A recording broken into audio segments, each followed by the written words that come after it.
It is day 3 at the Democratic National Convention, and joining us right now from Chicago to talk taxes and more is New Jersey Congressman Josh Gottheimer. He co-chairs the bipartisan Problem Solvers Caucus. And Congressman, thank you for being with us today. Hey, Becky.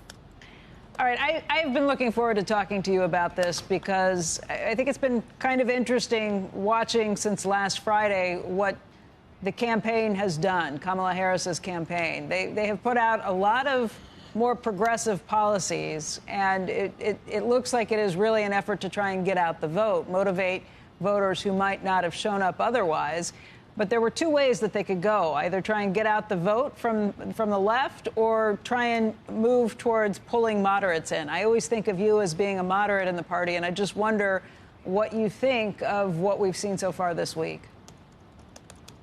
Well, first of all, thanks for having me. Last night and this whole week, the energy here is incredible, first of all. And I think you see a lot of excitement. And I think it's across the board. Right? And I feel, frankly, as somebody who really believes in bringing both sides together, if you hear what they're saying, it's about unity, positive energy, and the fact that we got to bring the country together, and that we need, and I think the vice president's been clear about this. She wants to represent everybody, Democrats and Republicans, when she's president of the United States. And if you look at what they proposed, both expanding the child tax credits and making child care more affordable, housing starts, making sure we increase support for first-time home buyers and getting more houses built around our country, and more support for renters, which, of course, right now with housing costs it's very expensive. We need to get more houses built. That's the kind of stuff that I think brings people together. And you know, the specifics are going to keep coming big. We'll see more tomorrow night. And I'm eager to hear more of what the vice president has to say. I will point specifically to some of the policies that look a little populist or a lot populist. Things like price gouging, price controls potentially that have been thrown out as ideas for trying to tamp down inflation, which we've seen these things in the past not work.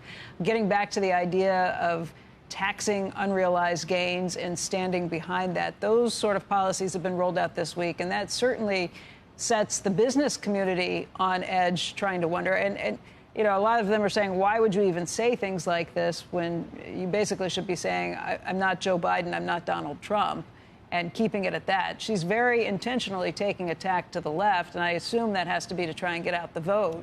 Again, talking about some of those issues and looking at some of those things that will send the business community kind of looking askance and taking a few steps back. Well, I think, first of all, on the talking about competition and standing up against price gouging is something that reaches out, I believe, to everybody.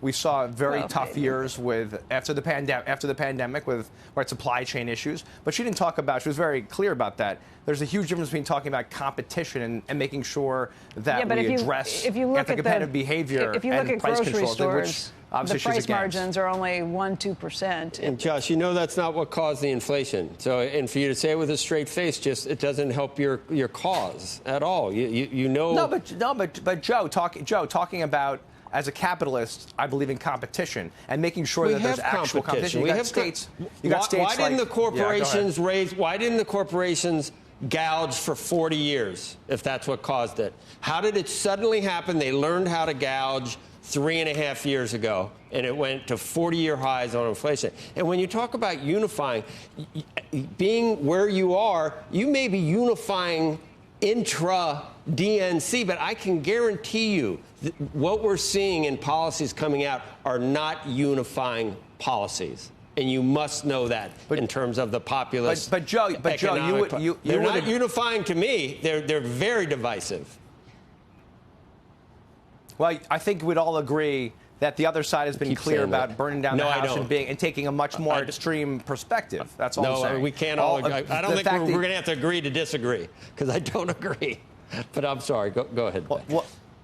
No, I'm just making the point that I think standing up to anti-competitive behavior is not a bad thing. Every statement begins with "we can all agree." Okay. No, we can't. No, we can't. That sounds like. Okay, well, I'll say. Go ahead. Go ahead. No, I'm saying my perspective, if that's better. Yeah, go ahead, Congressman. Go ahead. I'm saying my perspective on what people are speaking about and what we're hearing here, I think is a very positive tone, bringing the country together and focused on what we can do to make life more affordable for people, which I think is what their proposals on child care are all about. Housing, we certainly need to address housing issues. You're building on nearly 16 million new jobs from this last administration and a lot of accomplishments, whether you're talking about supporting veterans, as you know, or the infrastructure legislation, the bipartisan infrastructure legislation, which we're very proud of to get done. So it's not just what happened, what we're proposing now. It's also, I think, building on years of great accomplishments over the last 4 years. And that's what you're seeing a lot of positive energy about. Yeah, you know, we had this convention, we had the Republican convention, and obviously both of them are kind of pep rallies for each party to get going. Does it make your life more difficult as part of the Problem Solvers Caucus when we have stuff like this going on? Or are you guys able to get back to Washington and say there's still a lot of common ground between the two sides, even in an election year just coming out of both these conventions? No, listen, I think there's going to, you look at what we're going forward. Next year, we've got a very big debate over the tax package, right? Because the 2017 tax bill expires. So there's going to be a lot of decisions that need to be made. I think no matter how this all turns out, you're going to have tightly controlled Congresses, right? I believe Democrats are going to win the House and Hakeem Jeffries is going to be Speaker. But either way, it's going to be a tight majority. Right, so we're going to have real debates about, obviously, things like SALT, which I believe, the cap is going to be expiring. So that's going to be a big debate. Obviously, I want to make sure that we lower taxes and remove the cap. That's a big issue. You've got R&D tax credit issues. You're going to have debates about where taxes are overall. And I'm going to be fighting for issues that, of course, matter to Jersey and trying to get those taxes down. So those are the kind of things we're going to have to come together about, have discussions about. And I think, Joe, those are the sort of things that I'm talking about. Those are the debates that we're going to have happen. So you're going to see both sides lay out specifics. Former President Trump, very thin on the specifics. All he's talked about so far is a 20% across the board tariff, which I think would be incredibly inflationary and have a big impact on hardworking families. But we want to see specifics, and I want to see specifics. We're going to see a lot more, I believe, tomorrow night from the vice president and in the weeks ahead. And that's where we can have this debate about the differences, right? Because right now, we haven't even heard from the vice president yet. And so I want to see more specifics overall in totality, how that's going to affect hardworking families. But I like what we're hearing in terms of child care costs and affordability costs and housing. Those are the kind of issues that folks talk to me about all the time.